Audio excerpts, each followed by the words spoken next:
Okay. Alright, so guys, the tournament's pretty much wound up, ISKA 2015, and you guys have all been officiating. What do you think of it so far? Then we got Owen, Jason and Bernd here, so what do you think, Owen? Standard was far higher anyway in the K1, I thought. This year. Massive improvement. Last year I thought was good, but Jesus, some fights there today. Some of the finals were fantastic. Absolutely fantastic, and well worth coming to see. Yeah, the discipline I thought was good this year as well. We set our stall out early from the start, what we were expecting the fighters, and in fairness, we had a couple went a bit wayward, but the rest broke when they were supposed to. Very courteous in the ring. So. Yeah, I thought so. What did you think, so about the tournament? I mostly enjoyed the fighting spirit of the guys. I think really the fight has improved over the last years. Mostly in K1, we really saw great fights, great finals, and I think it becomes very close between the different nations. So they really come closer in the level, and it's really difficult. It makes it really difficult to make a really good decision sometimes, because they are very close, those guys. There were some really close fights, weren't there? I mean, some bouts that were decided just by the odd point here or there over 3 rounds. At the end of the day, the rules are set there. So, and the scoring criteria. So once you stick to that, look, nobody likes to win, or I should say, sorry, nobody likes to lose, especially not in a close fight. And a point here and there is the difference. But I mean, you have the rules are set out. There was a rules meeting. Everybody heard it. And look, obviously there has to be someone has to be disappointed. It is a World Championships after all. I mean, we'd be a bit sad if they didn't have passion, wouldn't we? Oh yeah, because we want the guys to have passion. I thought the fighters themselves were conducting themselves really, really well. Very well. Some of the coaches got excited.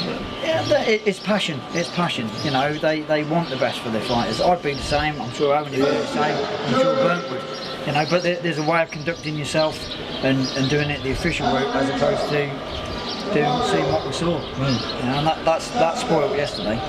I thought it was minimal though, really, and to be honest, the guys were just excited and passionate. They wanted them to do really well, didn't they? We have a saying, and that is that before you can be successful, you have to show passion. Without passion, you will never succeed. And that's exactly what these people showed on every round, and that was the point that was counting.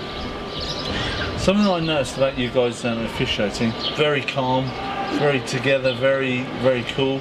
Is it something you train for, or is it just a natural thing that you have, therefore you become judges? It comes with experience. It's experience. When you're going around like I would meet Jason at different events throughout the UK and Ireland and Scotland, and Bernd, this is my first time working with Bernd, but I mean, I would know what Jay expects from me as a judge, or either if I'm in the centre, I know exactly what Jay expects from me, and vice versa. Jay's been to Ireland to work with shows with me, and it's the same. I don't have to question it, he knows what I expect. The rules are there, they're crystal clear. It's kickboxing. If you don't kick, you don't score. And some people find this a bit harsh. If a fight is tight, you must score the kicker. But once you get to know one another and you fall in, and then after working a day with Bernd, you know what Bernd expects. So you just crack on with it.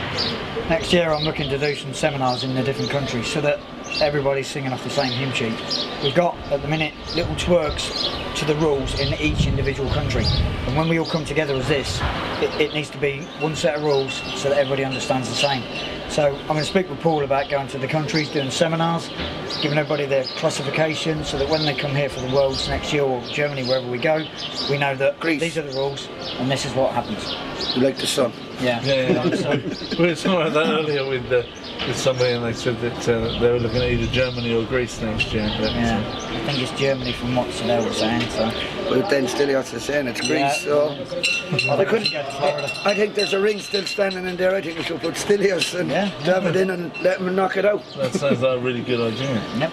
Too good. Look, it's like you said, it's great to bring. Last year I had a smaller team, I have a bigger team this year, and I'm sure next year I'll have an even bigger team. And it's great mixing with all the guys. And when you're walking the streets and they're all stopping, every country is stopping, there's no one country negative to another, and it's fantastic to get to see them all. The invites this year, I mean, Team Ireland have been asked to the USA, we've been asked to Jamaica, we've been asked to come back to Portugal, we've been asked out to Spain, so I mean, all these things, and it just improves the fighting. I mean, I live in a small country, Ireland obviously, it's the fighting side of things. I needed to get teams out to get into these championships. I need to go to these countries to compete, because there is the standard in K1, like you said, the standard in K1 here at an amateur level, Tremendously high. phenomenal. Like, and from 60 kilos to 75 kilos, there are some exceptional fighters in. My favourite was actually the young Ukrainian at 63. Oh wow, he was tremendous. Tremendous fighter, and that lad has a huge future. He's probably 19 years of age. I think the fighter for me was Vincent Frosciano from Switzerland, under 67, K1, low Or the kick. cadet from Portugal, the cadet from Coroco Gym, he stopped the Spanish kid in the finals today. Technique, second to none. As good as that you will see on a pro Great show. great eye for distance. He had exactly the feeling when to go in, when to dive in, when to be out, when there was no chance to really interfere. So that was really a great, I always call it the eye. That was the really eye for fighting, and that was I think gorgeous. we're building a good plateau for the pro, for them to go pro. Like, this kid's only 14, 15 years of age and fighting like a seasoned pro already, so I mean, he's somebody to watch for the future. There was also a little Spanish kid. The fight at the tournament for me was the Spanish kid and a Portuguese kid that fought, and it's actually the Spanish kid, the hearty short, and I mean, that was a split. Like, I mean, like that, it could have gone either way. And the Spanish kid got out, and the whole arena was cheering the Spanish kid on, because obviously he was crying and he was upset. But for the passion, as you said, the passion these two guys had, fantastic. K1 is huge in the ISKA Even now. the juniors, if you watch the junior fights, just scale them up and they could fight professional. But they are kids like 12 years old or 10 years old. It's a fantastic proving ground, isn't it? A fantastic place to come and get some experience and get ready to be a pro when you decide that it's time to change rules or to change the number of rounds you fight and whatever. Well, you look at some of the promoters in there, they work on the big infusion shows, they work on the glory shows, you know, Beltron. And these all have pro fighters, and these are their amateur gyms. As far as I'm concerned, if you want to test yourself in K1, you need to come to the ISKA World Championships. If you're a good amateur fighter and you believe you're the best amateur fighter, come here. If you are, you'll make it. If you're not, you'll be found out straight away. There's nowhere to hide in the ring. I think it's the standard in the K1 this year was just phenomenal. It's really interesting that you guys are all talking about different nationalities, and from what I've noticed, it'd be interesting to see if you agree. I don't think any one nation is dominant. I think there are an awful lot of Germans here, so we had an awful lot of German success, and there are an awful lot of Spanish here, and a lot of Spanish success, but I don't think it's a blanket thing. There seems to be a lot of skill from every different area. It's a good feel across all countries. You know, like you said, there was no dominant country this year. You know, they've all bought the good fighters. They bought the cream to the ISKA, simple as that. We had exceptional fighters from North Cyprus, for example. A lot of Ukrainian guys. So it's always, we have the creme de la creme. So they're always the hot spot of the guys we saw here. And some countries, it's difficult for them to travel, to get the visa and all these kind of things. I was very happy to see so many Americans here. Unfortunately, they didn't compete in the ring sports, but they already promised to be here next year with a much bigger team to compete in MMA and as well in the ring sports, and that might even increase the level and as well the challenge for all the others. I think then it really becomes even bigger, and that is really what I'm looking forward to. In fact, you could almost turn the whole thing on its head and say it would be difficult to find a nation that hasn't been successful in any area. It seems to have really spread out.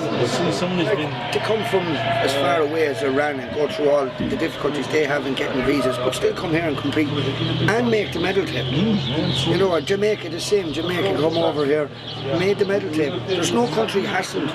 I don't think there's any country there that hasn't had one fighter that has made it.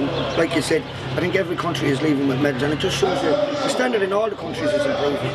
It's like Jason said, is when you're into one organisation, you're singing off the one sheet, you're interacting. I work with David a lot through Germany, I work with Jason, Jagtar Chahal, Paul Hennessy, and when you're swapping with people, and now we have the Americans starting to bring the European fighters out, they're only getting bigger. You can go to these other Mickey Mouse championships and other organisations and say what you want, but the reality is the ISKA World Championships are growing every year, and every year they're getting bigger and bigger. But the standard of fighting is also increasing with the numbers. You know, you're not going to spend your money. You're not going to spend your money to fly out somewhere knowing you're going to be beat. You know, this is what he said. The cream are coming here. They say, right, ISKA is the World Championships where you got the proof. I said, right, that's where I want to be. And it's showing. They have a high investment. You have to make your weight. You have to prepare. People invest 3-4 months, really hard work to be here. And you do not invest if you don't really feel it, if you do not have proven record that in your country that you're the number one, else it doesn't make sense to come here. And that's what we see. Good.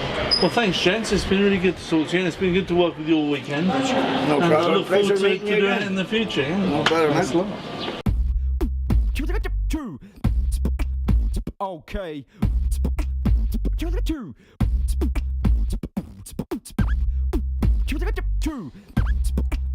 Okay.